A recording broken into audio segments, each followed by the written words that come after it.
സൂര്യകിരണങ്ങളാൽ പ്രകാശപൂരിതമായ പ്രഭാതം പോലെ പ്രശോഭിതമാണ് ഓരോ മനുഷ്യന്റെയും യൗവനാരംഭകാലം.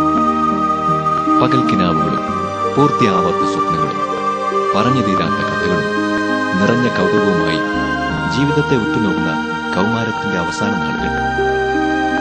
എന്നാൽ ഇവിടെ ഈ ചെറുപ്പക്കാരൻ സൗഹൃദങ്ങളിൽ നിന്ന് ഒളിവിളിച്ച് യൗവനത്തിന്റെ നിറക്കൂട്ടുകളിൽ നിന്ന് മുഖം തിരിച്ച് സ്വയം തീർത്ത ഏകാന്തതയിൽ വിലയം പ്രാപിച്ചിരിക്കുന്നു.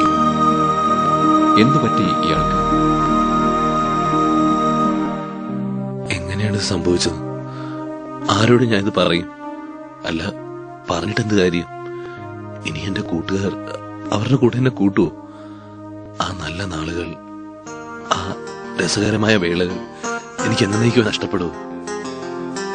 ഇത് ഹരി, HIV ബാധിതരായ നിരവധി ചെറുപ്പക്കാരുടെ പ്രതിനിധി.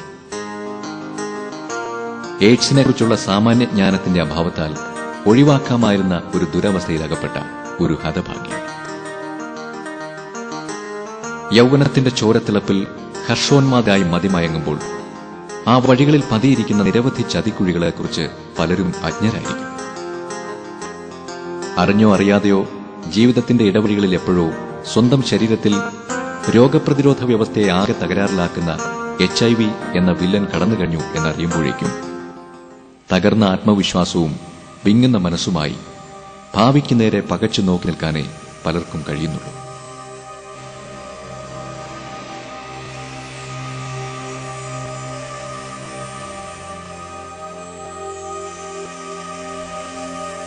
രക്തപരിശോധനയിലൂടെ HIV അണുബാധയുടെ കാര്യം സ്ഥിരീകരിക്കുമ്പോൾ താങ്ങാനാവാത്ത ദുഃഖഭാരത്തിന്റെയും നിരാശയുടെയും നേർക്കയത്തിലായിരിക്കും മിക്കവരും. കൗൺസലിംഗ് സെന്ററുകളിലെ പരിചയസമ്പന്നരായ കൗൺസിലർമാരുടെ ആശ്വാസവചനങ്ങൾ പോലും ഫലം കാണാത്ത നിമിഷങ്ങൾ. ജീവിതത്തിന്റെ അർത്ഥവും സ്വപ്നവും വർണ്ണങ്ങളുമെല്ലാം എന്നേക്കുമായി നശിച്ചു എന്ന് കരുതുന്നവന്റെ മനസ്സ് ആശ്വാസവചനങ്ങൾക്ക് എത്രയോ അകലെയാണ്. അനുതാപത്തിനും സഹതാപത്തിനും അല്പം പോലും ഇടമില്ലാത്ത പ്രക്ഷുബ്ധമായ മനസ്സുമായാണ് ഓരോരുത്തരും തന്റെ HIV അണുബാധയെക്കുറിച്ച് ആദ്യമായി അറിയുക. സൗഹൃദങ്ങളിൽ നിന്നും കൂട്ടായ്മകളിൽ നിന്നുമെല്ലാം അകന്ന് ഒരു ഏകാന്ത പഥികനാകാനാണ് ഈ അവസ്ഥയിൽ പലരും ശ്രമിക്കുക. തിരയടങ്ങാത്ത കടല് പോലെ ചിന്തകളുടെ വേലിയേറ്റത്തിലായിരിക്കും അവരുടെ മനസ്സ്. അവസാനിക്കാത്ത തീരം പോലെ ഉത്തരം കിട്ടാത്ത ചോദ്യങ്ങൾ വീണ്ടും വീണ്ടും സ്വയം ചോദിച്ചു പഴിച്ചു ഏകാന്ത പഥികരായി നീങ്ങുന്നവരാണ് ഇവരിൽ പലരും.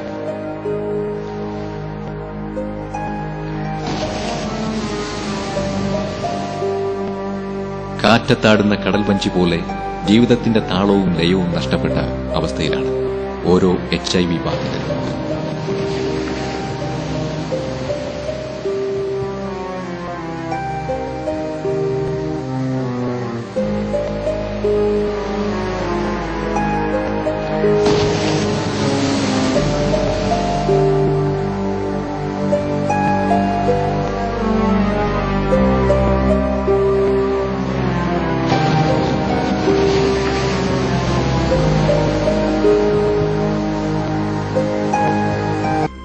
കഴിഞ്ഞ നൂറ്റാണ്ടിന്റെ ഉത്തരാർദ്ധത്തിൽ അമേരിക്കൻ ഐക്യനാടുകളിലെ സ്വവർഗരതിക്കാരായ പുരുഷന്മാരിൽ കണ്ടെത്തിയ ഒരു രോഗാവസ്ഥയാണ് എയ്ഡ്സ് അഥവാ അക്വയർഡ് ഇമ്മ്യൂണോ ഡെഫിഷ്യൻസി സിൻഡ്രോം.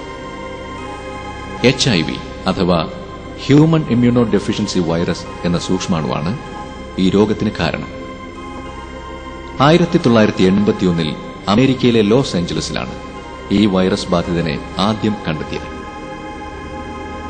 1986 ഇന്ത്യയിലെ ആദ്യത്തെ HIV കേസ് റിപ്പോർട്ട് ചെയ്തു. അതിനടുത്ത വർഷം 1987 കേരളത്തിൽ ആദ്യത്തെ HIV വാഹകനെ കണ്ടെത്തി. ഇന്ന് ലോകത്താകെ 45.6 ദശലക്ഷം HIV ബാധിതരുണ്ടെന്നാണ് കണക്കുകൾ സൂചിപ്പിക്കുന്നത്. ഇന്ത്യയിൽ 42 ലക്ഷം ആളുകൾക്ക് ഈ അണുബാധയുണ്ട്. 70,000-നും 1,00,000-നും ഇടയിൽ HIV വാഹകർ കേരളത്തിൽ ഉണ്ടെന്നാണ്. സുരക്ഷിതമല്ലാത്ത ലൈംഗിക ബന്ധങ്ങളിലൂടെയാണ് പ്രധാനമായും എയ്ഡ്സ് പകരുന്നത്. അണുബാധയുള്ള രക്തം സ്വീകരിക്കുക, അണുവിമുക്തമാക്കാത്ത സൂചിയും സിറിഞ്ചും ഉപയോഗിക്കുക, അണുബാധയുള്ള അമ്മയിൽ നിന്ന് ഗർഭസ്ഥ ശിശുവിലേക്ക് ഗർഭാവസ്ഥയിലും പ്രസവ സമയത്തും മുലയൂട്ടലിലൂടെയും എന്നിവയാണ് എയ്ഡ്സ് പകരുന്ന ഇതര മാർഗങ്ങൾ. മനുഷ്യ ശരീരത്തിലെ രക്തം, ശുക്ലം, യോനീസ്രവം, മുലപ്പാൽ എന്നിവയിലാണ് HIV അണു കാണപ്പെടുന്നത്. അതിനാൽ ഇവയുടെ കൂടിച്ചേരലിലൂടെ മാത്രമേ എയ്ഡ്സ് ഒരാളിൽ നിന്ന് മറ്റൊരാളിലേക്ക് പകരുകയുള്ളൂ. മനുഷ്യ ശരീരത്തിൽ പ്രവേശിക്കുന്ന HIV ക്രമാനുഗതമായി പെരുകി ശരീരത്തിന്റെ രോഗപ്രതിരോധ ശേഷിയെ താറുമാറാക്കുന്നു. അപ്പോൾ സാധാരണ രോഗങ്ങളെപ്പോലും തടയുവാൻ ശരീരത്തിന്റെ രോഗപ്രതിരോധ വ്യവസ്ഥയ്ക്ക് കഴിയാതെ വരുന്നു. വർഷങ്ങൾ കഴിയുമ്പോൾ രോഗപ്രതിരോധ ശേഷി പൂർണ്ണമായി ക്ഷയിച്ച് HIV ബാധിതൻ എയ്ഡ്സ് എന്ന അവസ്ഥയിൽ എത്തിച്ചേരുന്നു.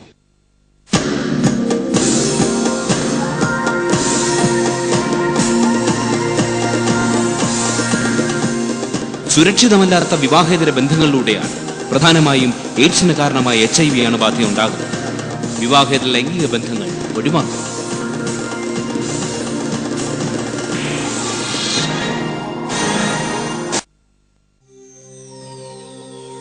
ബാഹ്യലക്ഷണങ്ങളാൽ ഒരാൾ HIV വാഹകനാണോ എന്ന് കണ്ടുപിടിക്കാൻ സാധിക്കുകയില്ല എന്നതാണ് എയ്ഡ്സ് രംഗത്തെ ഏറ്റവും അപകടകരമായ കാര്യം. കാരണം അത്തരക്കാരുമായി ലൈംഗിക ബന്ധത്തിൽ ഏർപ്പെടുകയാണെങ്കിൽ HIV പിടിപെടാനുള്ള സാധ്യതയുണ്ട്. നാം നിത്യേന കണ്ടുമുട്ടുന്നവരിൽ ആർക്കെങ്കിലും അണുബാധയുണ്ടോ എന്ന് നമുക്ക് തിരിച്ചറിയാൻ സാധിക്കുകയില്ല. രക്തപരിശോധനയിലൂടെ മാത്രമേ ഒരാൾക്ക് HIV അണുബാധ ഉണ്ടോ എന്ന് സ്ഥിരീകരിക്കുവാൻ സാധിക്കുകയുള്ളൂ.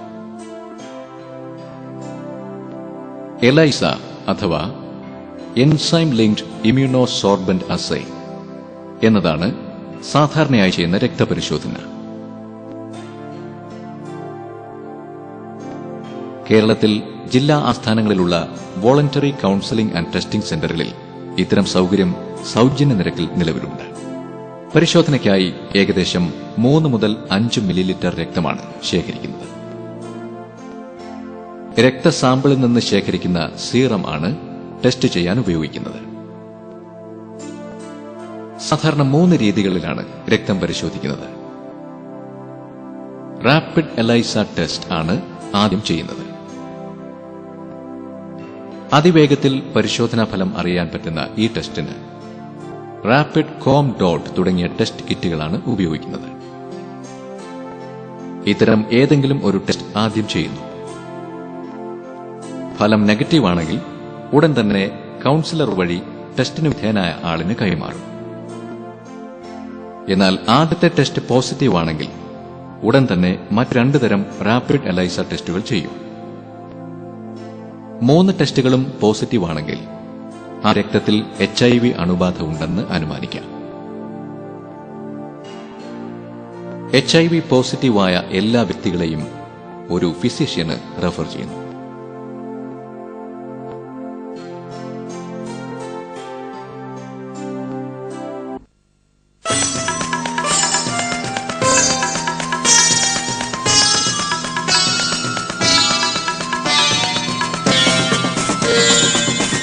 എയ്ഡ്സിന് കാരണമായ HIV അണുബാധയ്ക്ക് വർഗവർണ്ണ ജാതിമത ഭാഷദേശ ഭേദമില്ല.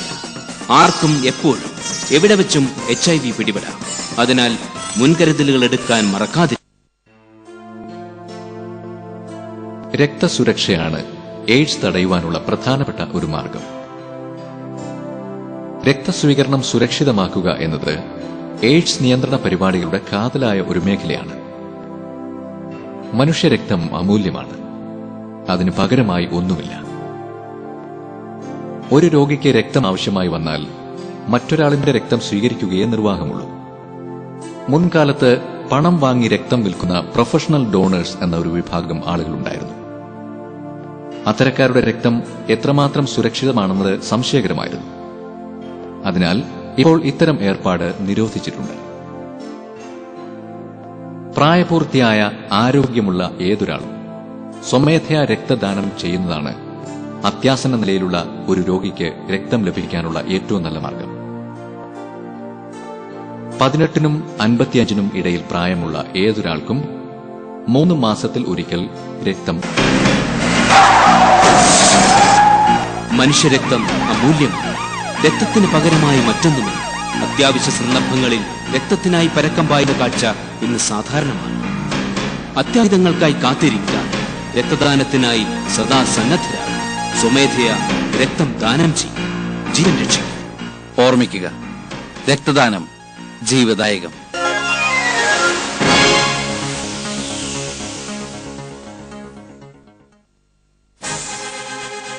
വിജ്ഞാനത്തിന്റെ വിസ്ഫോടനങ്ങൾക്ക് നമുക്കിന്ന് ഒരു വിരലനക്കം മാത്രം മതി.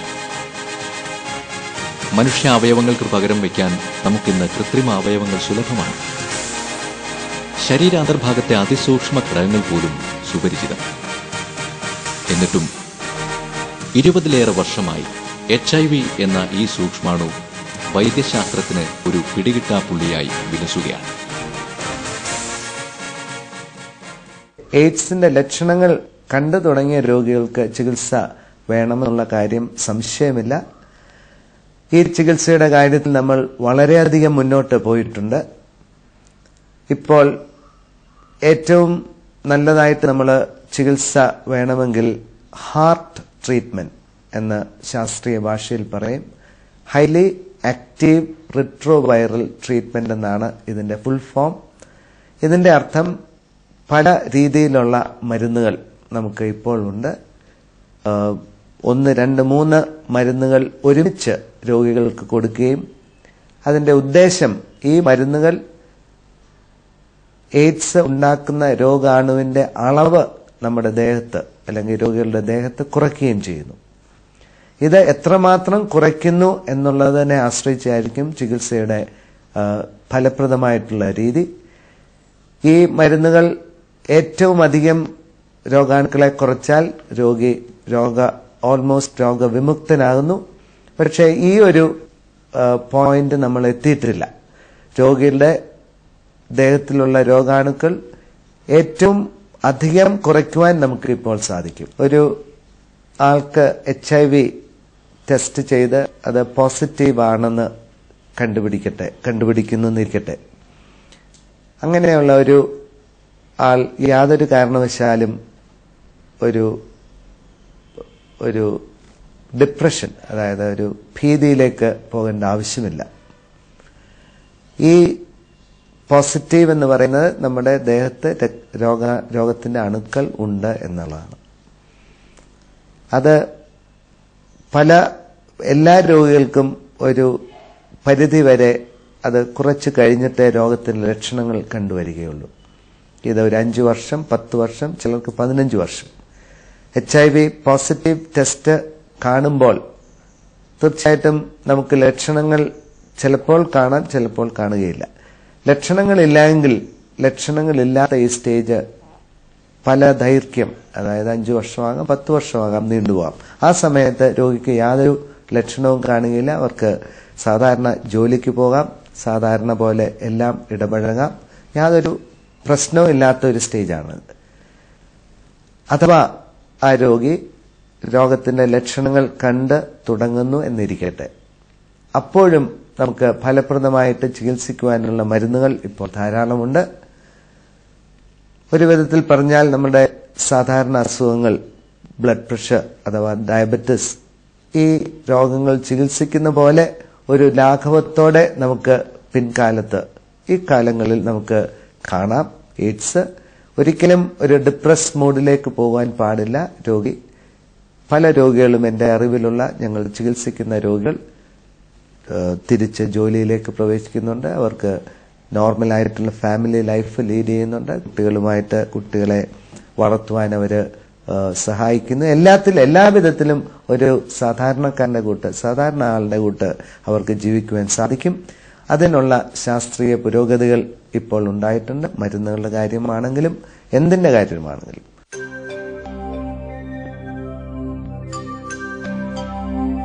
ഹരിയെപ്പോലുള്ള HIV ബാധിതരെ സമൂഹത്തിന്റെ മുഖ്യധാരയിൽ നിന്ന് അകറ്റി നിർത്തുന്നത് നാമല്ല. എന്തിനാണ് നാം അവരെ അകറ്റുന്നത്? നാം ചെയ്യാത്ത എന്ത് കാര്യമാണ് ഇവർ ചെയ്തത്? പക്ഷേ ഹരിയുടെ സുഹൃത്തുക്കൾ അവരുടെ അറിവ് പുസ്തകത്താളുകളിൽ മാത്രം ഒതുങ്ങിയില്ല. പഴയ ജീവിതത്തിലേക്ക് ഒരു പുനർപ്രവേശനത്തിനായി അവർ ഹരിയിൽ നിരന്തര സമ്മർദ്ദം ചെലുത്തി.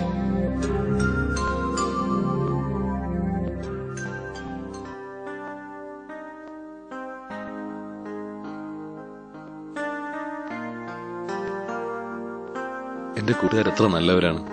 അവരാണ് എന്നെ ജീവിതത്തിലേക്ക് മടക്കി കൊണ്ടുവന്നത്. അവരുടെ നിരന്തര സ്നേഹവും കരുതലുമാണ് എന്നെ എന്റെ വർണ്ണാഭമായ ജീവിതത്തിലേക്ക് തിരിച്ചു കൊണ്ടുവന്നത്. കൗൺസിലിംഗ് സെന്ററിലെ കൗൺസിലറേക്കാൾ എത്രയോ ശക്തമായിരുന്നു അവരെനിക്ക് തന്ന പ്രചോദനം.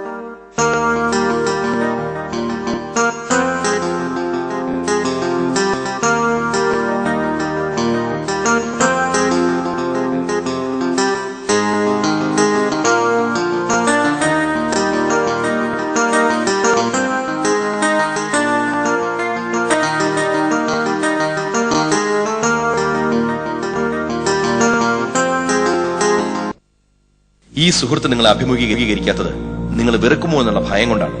കാരണം ഇയാളൊരു HIV ബാധിതനാണ്. സാധാരണ സാമൂഹിക സമ്പർക്കങ്ങളിലൂടെ എയ്ഡ്സ് പകരുന്നില്ല.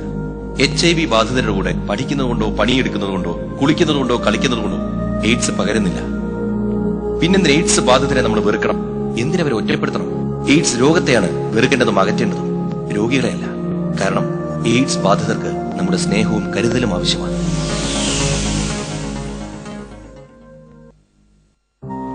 ജീവിതത്തിന്റെ ചിറകുകൾ മുളയ്ക്കുന്ന കൗമാര കാലഘട്ടത്തിൽ തന്നെ ഇത്തരം അറിവുകൾ പകർന്നു നൽകേണ്ടതാണ്. പഴയകാലത്ത് മുത്തച്ഛന്മാരും മുത്തച്ഛിമാരും നൽകിയിരുന്ന ഇത്തരം അടിസ്ഥാന ജീവിത ദർശനങ്ങൾ ഇന്ന് ജീവിതത്തിന്റെ പരക്കം പാച്ചിലും അണുകുടുംബങ്ങളുടെ ആവിർഭാവത്തോടെയും നമ്മുടെ കുട്ടികൾക്ക് അപ്രാപ്യമായിരിക്കുന്നു. ഇവിടെയാണ് കുട്ടികളിലെ ലൈംഗിക വിദ്യാഭ്യാസത്തിന്റെ ജീവിതത്തിന്റെ ഇടത്താവളങ്ങളിൽ എപ്പോഴോ ഒരു കരിനിഴൽ കടന്നുവന്നെങ്കിലും ഇന്ന് ഹരി ഭാഗ്യവാനാണ്. തന്നെ മനസ്സിലാക്കുന്ന, തന്നിലെ രോഗാവസ്ഥയെപ്പറ്റി വ്യക്തമായി ധാരണയുള്ള ഒരു പറ്റം ആത്മാർത്ഥ സുഹൃത്തുക്കൾ അയാൾക്കുണ്ട്. അതുകൊണ്ടാവണം നിരാശയുടെ നേർക്കയത്തിൽ നിന്നും അയാൾ ഇത്ര പെട്ടെന്ന് ജീവിതത്തിന്റെ മധുരം നുണയാൻ തിരിച്ചു വന്നത്.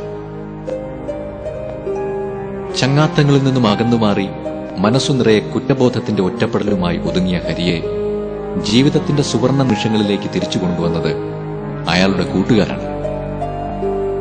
മരുന്നിനോ മന്ത്രത്തിനോ വിദഗ്ധ ഉപദേശ നിർദ്ദേശങ്ങൾക്കോ കഴിയാതിരുന്നത് കാരുണ്യമുള്ള, കരുതലുള്ള, കാര്യവിവരമുള്ള ഈ കൂട്ടുകാർക്ക് കഴിഞ്ഞു. എയ്ഡ്സ് എന്ന മഹാവ്യാധിയെ പൂർണ്ണമായി സുഖപ്പെടുത്തുന്ന മരുന്നുകൾ കണ്ടുപിടിക്കപ്പെടുന്ന അത്രയൊന്നും അകലെയല്ലാത്ത ആ നല്ല നാളേക്കു വേണ്ടി ആശയോടെ, സന്തോഷത്തോടെ, പ്രത്യാശയോടെ ജീവിക്കാൻ അനുവദിക്കാം.